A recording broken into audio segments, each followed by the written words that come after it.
Lady Decade, what the hell is Mothership? So, as we know, over the last 12 months or so, there's been a few layoffs over the game journalist industry, hasn't there? So Just a few.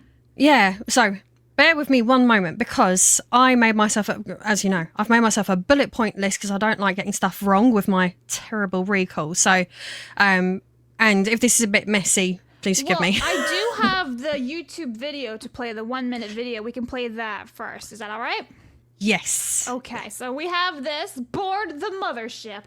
Maybe you've been playing games forever. Maybe you played games as a kid until you learned it was a boy thing. Maybe you started playing games recently and you wish you hadn't missed out for so long. Or maybe you simply feel turned off by the homogenous image of gamers as the macho guys targeted by gaming ads. So we're making a website and a community. It's called Mothership, and it's for all of you. It's for her, it's for them, and yes, even for him. We'll tell you what you should play, introduce you to the folks who make games you love, and help you understand what it all means. We do hope you'll consider supporting us so we can produce stories about the state of labor, gender, equity, and culture in gaming, while also building an online community where we all feel comfortable. Finding adult friends is hard enough. Finding the right gaming group, even harder. Worry no longer because you just found it.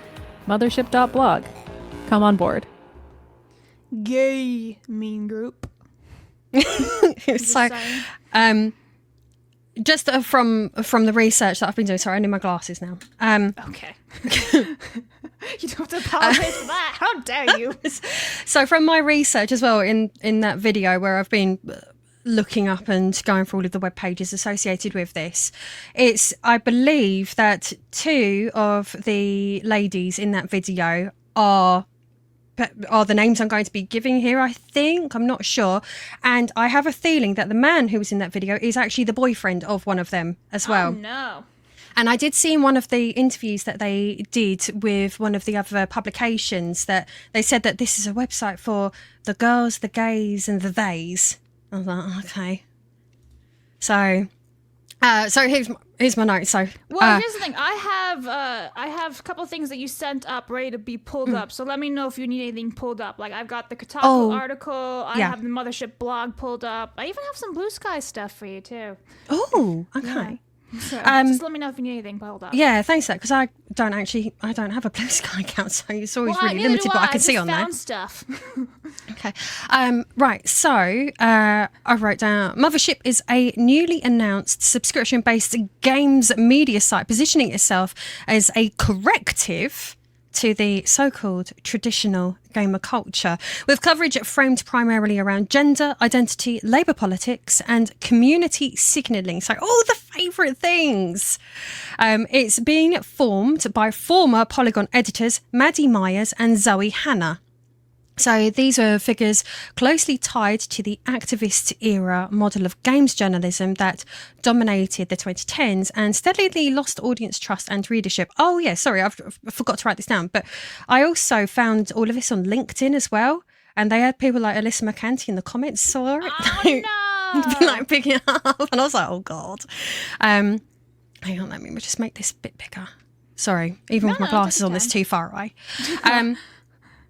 Okay, so essentially the staff and leadership positions in an area which alienated the average player and further eroded confidence in the gaming news websites. So the people running this have massively contributed over the last 10 years of that real disconnect between us and gaming news sites. So rather than trying to win back the broad gaming audience that has moved on, Mothership openly embraces being niche, framing a small, ideologically aligned readership as the primary audience they will be targeting rather than the mass public. So basically they're targeting who Hollywood refer to as the modern audience, as in the people. Like, if you think about it, like the sort of people that are going to sign up to this website. Imagine the cast of Dustborn and Concord, but as real people with wallets. Yikes. Yeah. Yikes. So yeah, if you're the sort of person that had Dustborn as Game of the Year for yourself, then that's going to be your your go-to website. So the site is being marketed as bold and radical, yet structurally it's the safest move imaginable for these journalists, because it's got a subscription paywall that's going to filter out any disagreement and replace any kind of persuasion with pre-selection. Because if you want to go on there and they write a comment they don't like, they can just delete it. Oh, that's totally free speech. Yeah. And then what makes this particularly poignant is the timing. So Mothership is launching after the collapse of audience trust, partially caused by the identity-driven games journalism, amongst other things. Obviously, there's other things. Who's that lady? Following years of layoffs, sales and traffic decline across legacy games media. Obviously, we all know that gamers haven't disengaged from game discourse. They've simply rerouted around the people that they no longer trust. Rather than sticking with all of these people that have just spat in our faces all this time, they're gravitating towards independent creators that they can put a face to, rather than these soulless brands.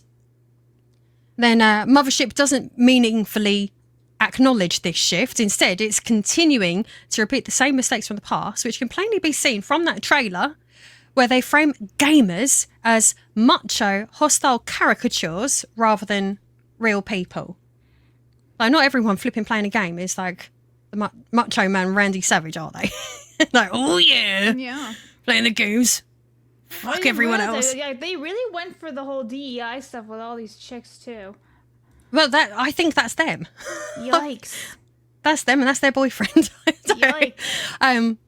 The language around the project leans very heavily on belonging, safety, and not fitting in. Like, if you go on their actual website and read the write-up for it, it's very much positioning the subscription not just as an access to content, but access to social comfort and cultural validation. Like, if you join their subscription, you get to join their Discord as well. Yikes. That'd be a barrel of laughs. It would be. I just want to point out that on this, they actually have an LLC for this. That's amazing.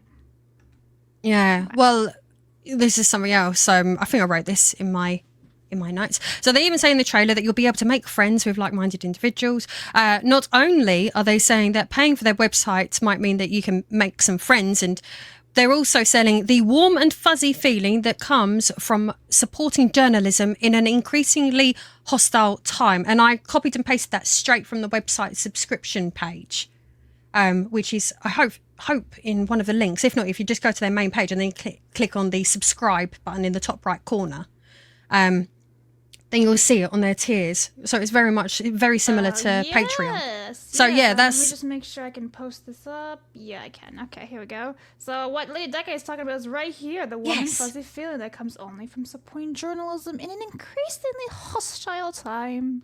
Yeah. So sorry. What? I said, well said.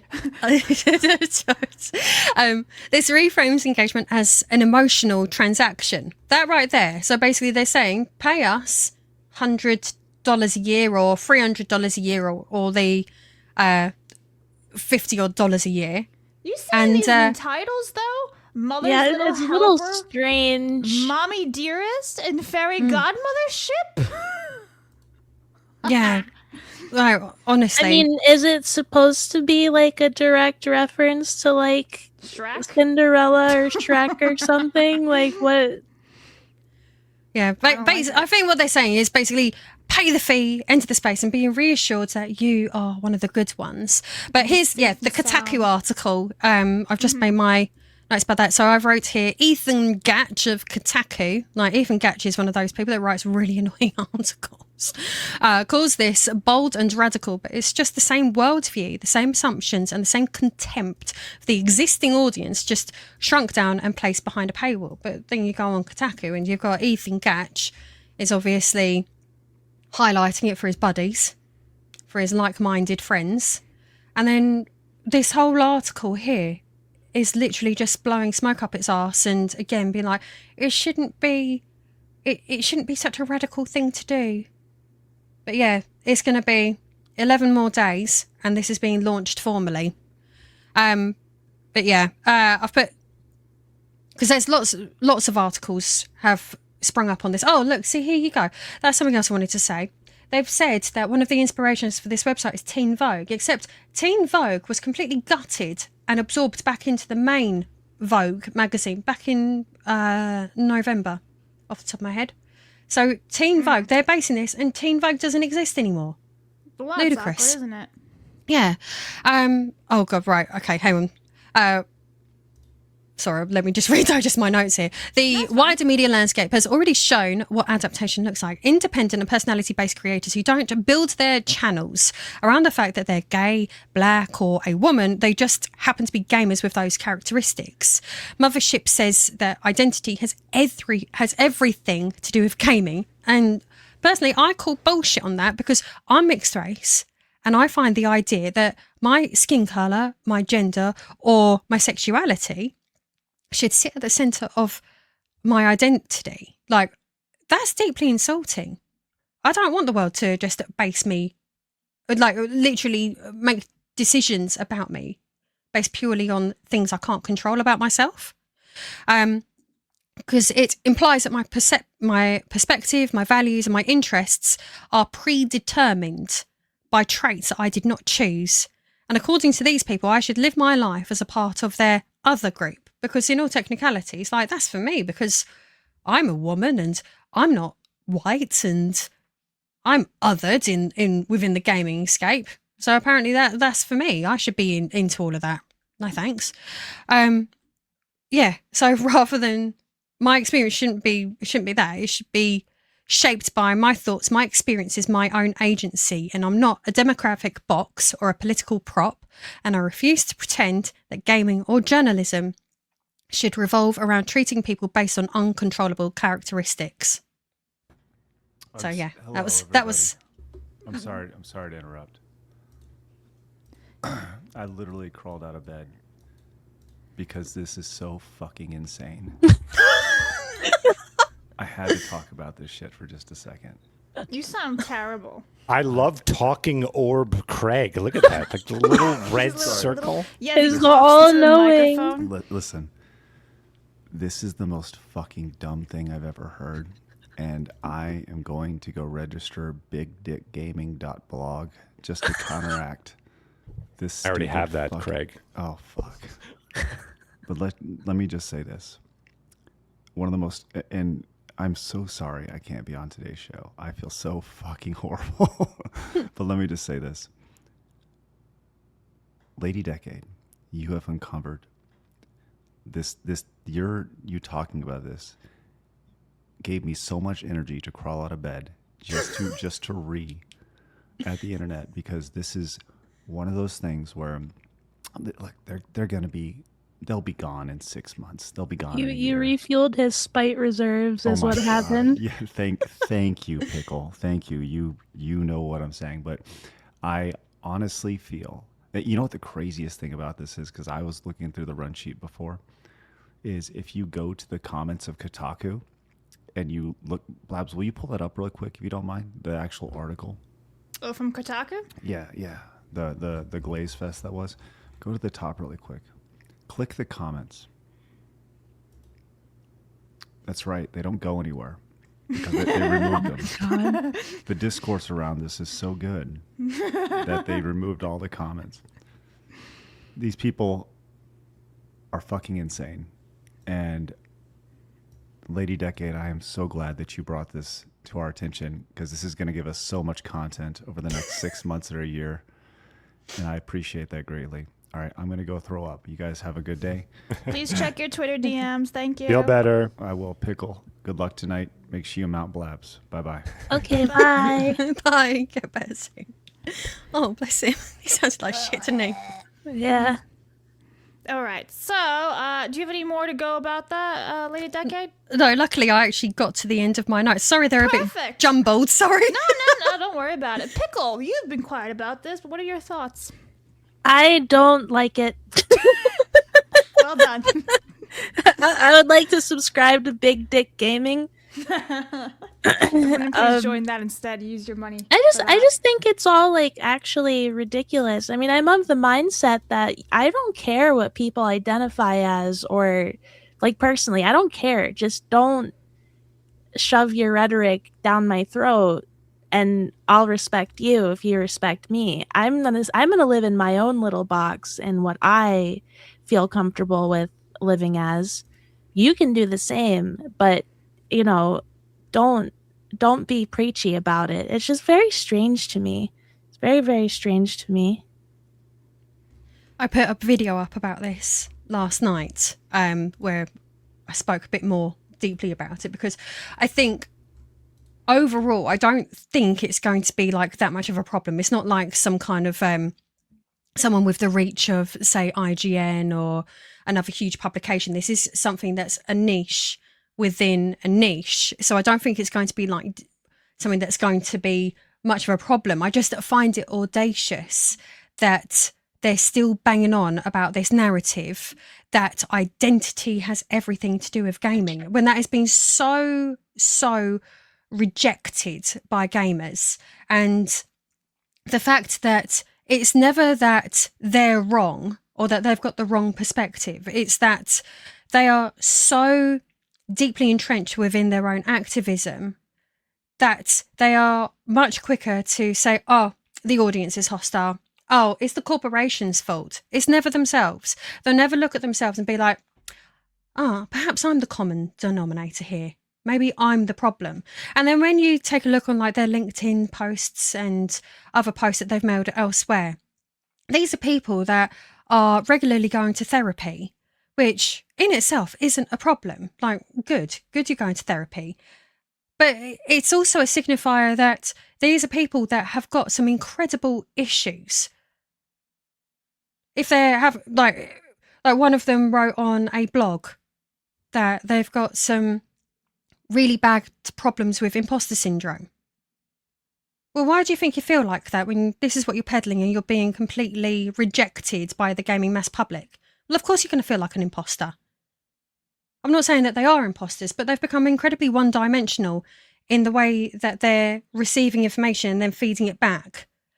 And then I also found it ridiculous in one of their LinkedIn posts where they was writing something like, oh, if you've got any game keys that you can give to us to review. And I'm thinking, do you know what? In this modern environment, when BlackRock and Vanguard, etc., have really, really dialed back hugely the amount of times that they've mentioned ESG money and DEI descriptors in all of their corporate documents that they've sent out to everyone that they invest in.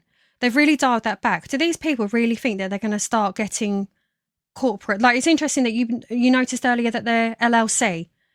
So that means that they're obviously sitting there with their hand out waiting for corporate donations, as well as like they're dressing it up as, oh yeah, we're going to be fan funded. But no, if they're an LLC, they're looking for corporate handouts. Except Stonewall, which is, I don't know, I think Stonewall's just British. They're a lobbying group. And Stonewall lobbies Parliament and European Parliament for money for LGBTQIA charities. For what? For what? They're just asking for money for what?